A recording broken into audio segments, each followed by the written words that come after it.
Saudaraku, setiap orang merindukan dalam hidupnya kalau mungkin ia tidak mengalami penderitaan. Namun sebagai orang percaya kita tidak memungkiri bahwa iman juga bukan hanya bertumbuh di dalam pendengaran firman Tuhan, tetapi juga iman itu bertumbuh dari penderitaan yang diizinkan Tuhan bagi kita. Sering kita dengar pujian yang lama suka duka dipakai oleh Tuhan untuk kebaikan kita. Hal ini tidak bisa kita mungkiri. Dinamika hidup ini ada saatnya kita menderita, ada saatnya kita senang. Tetapi kalau kita mengerti akan kebenaran Allah, maka kita layak bersyukur, baik dalam keadaan susah maupun senang. Di dalam Filipi pasal yang pertama ayat 29, Alkitab berkata, sebab kepada kamu dikaruniakan bukan saja untuk percaya kepada Kristus, melainkan juga untuk menderita untuk Dia. Jadi kalau kita berbicara tentang anugerah Tuhan, seringkali kita memikirkan berkat, perlindungan, dan pertolongan Tuhan. Namun dalam ayat ini, Rasul Paulus menegaskan bahwa bukan hanya iman yang diberikan kepada kita sebagai anugerah, tetapi juga penderitaan karena Kristus. Ini adalah konsep rohani yang sulit diterima, tetapi memiliki makna yang dalam bagi pertumbuhan iman kita. Ada hal yang perlu kita renungkan di dalam pemberitaan firman ini. Yang pertama adalah bahwa penderitaan bukan hukuman, tetapi karunia. Rasul Paulus menulis surat ini di jemaat di Filipi ketika ia sendiri sedang berada di dalam penjara. Dalam situasi yang sulit itu, ia tidak mengeluh, tetapi justru menguatkan orang-orang percaya bahwa penderitaan demi Kristus adalah bagian dari panggilan kita. Sebagai orang percaya, kita seringkali menghadapi kesulitan karena iman kita bisa berupa ejekan, penolakan, atau bahkan penganiayaan. Namun Rasul Paulus ingin memahami bahwa ini bukanlah hukuman dari Tuhan, melainkan suatu kehormatan karena kita dianggap layak untuk menderita bagi namanya. Hal ini juga pernah dialami oleh para rasul-rasul.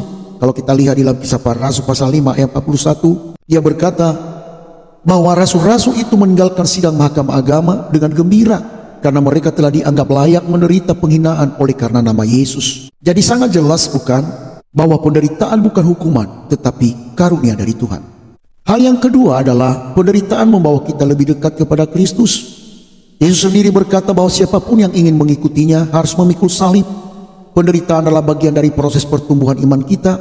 Melalui kesulitan, kita belajar bergantung kepada Tuhan, mengandalkan kekuatannya dan mengalami persekutuan yang lebih dalam dengan Kristus.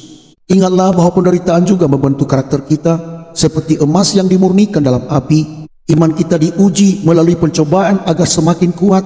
Saudaraku, bila seseorang tidak pernah mengalami penderitaan, ia tidak mudah untuk rendah hati. Jadi hanya dengan melalui penderitaan, kita dibentuk untuk menjadi pribadi yang rendah hati. Hal yang ketiga adalah penderitaan menjadi kesaksian bagi dunia.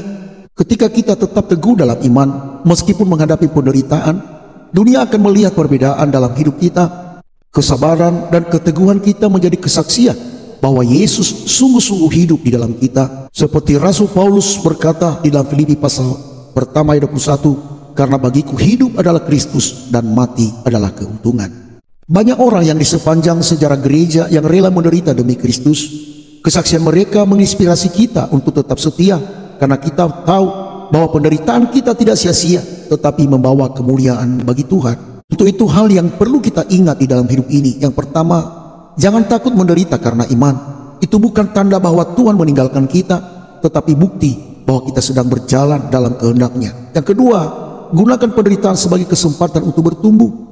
Biarkan setiap kesulitan membawa kita lebih dekat kepada Tuhan dan memperkuat iman kita. Dan yang ketiga, jadilah saksi Kristus dalam segala keadaan. Biarkanlah dunia melihat bahwa kita memiliki harapan dan sukacita meskipun menghadapi tantangan.